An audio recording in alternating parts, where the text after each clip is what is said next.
अस्सलाम वालेकुम वरहमतुल्लाहि वबरकातुहू। हिस्सा सौम। सास बोली मर नहीं जाएगी, आज ले आई तो रोज़ ही इधर आ जाएगी, खुद ही आदी हो जाएगी। अब बेटे को संभालना उसका काम है। जब सास की बातें सुनी दुख से बेकाबू हो गई और मेरी धाड़ें निकल गईं। जिनका मैं आसरा ढूंढ रही थी वो ऐसे कह रहे थे गोया यहाँ मेरा कोई ना था। तभी मेरी सिसकारें सुनकर ससुर साहब को रहम आ गया। उस रात तो उन्होंने मेरी सास को मजबूर किया कि वह मुझे अपने साथ सुलाएं। तब उस खातून ने मुझको अपने साथ सुलाया। सुबह सरवर ने आकर माफ़ी मांगी। माँ से कहा कि जब मेरा सर घूमता है तो मैं सुकून की गोलियां खा लेता हूँ, उसके बाद मेरी ऐसी हालत हो जाती है कि मुझे पता ही नहीं चलता कि मैं क्या कर रहा हूँ। मैंने ज़िद की अंकल मुझे मेरे मायके छोड़ाएं, वरना मैं खाना पीना छोड़ दूँगी और उसी हाल में भूखी मर जाऊँगी। आपका बेटा ज़हनी बीमार था, आपने ये बात मेरे वालिदैन से क्यों छुपाई? उन्होंने कहा बेटा इसने मोहल्ले के किसी छोटे बच्चे को सताया था तो इसके वालिदैन ने इसको पकड़कर थाने में बंद कर दिया था। तब मैं दुबई में था और सरवर की उम्र 15 साल थी। जो इसको थाने ले गए उन्होंने रुपया देकर इसको बहुत पिटवाया था, जिसके बाद इसकी ज़हनी हालत ख़राब हो गई। मुझको इत्तला मिली, फ़ौरन दुबई से आ गया। इसका हमने काफ़ी इलाज करवाया, तब ये ठीक हो गया। अब फिर से इसके मिजाज में सख्ती आने लगी है, कभी सही होता है कभी ऐसा हो जाता है। डॉक्टर ने कहा कि शादी कर दें, ये ठीक हो जाएगा। बेटी शहर मानो हमारी आपसे कोई दुश्मनी तो नहीं थी, हमने एक उम्मीद पर इसकी शादी कर दी कि ठीक हो जाएगा, तो तुम हमको माफ़ कर दो। मैं ख़ुद ये फ़ैसला कर चुका हूँ कि तुमको मायके छोड़ाऊँगा, तुम तैयार हो जाओ। मैंने जल्दी जल्दी तैयारी बांधी। सरवर से कहा कि जल्दी वापस आ जाऊँगी।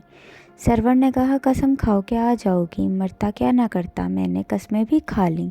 सरवर ने अपने वालिद से ज़िद की कि मैं भी साथ जाऊंगा और उसको वापस लेकर आएंगे। जो ही मेके की दहलीज पर कदम रखा मैंने रोना शुरू कर दिया। घर वाले समझे कि उदासी की सबब रो रही हूँ।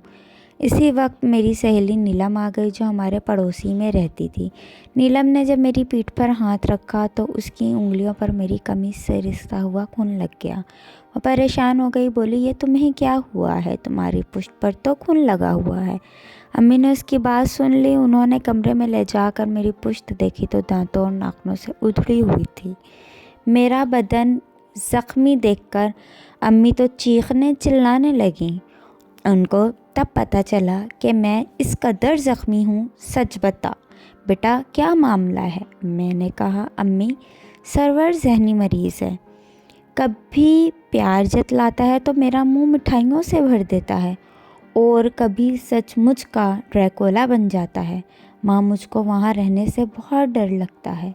बताओ कि कब तक मैं ये बर्दाश्त करूँगी?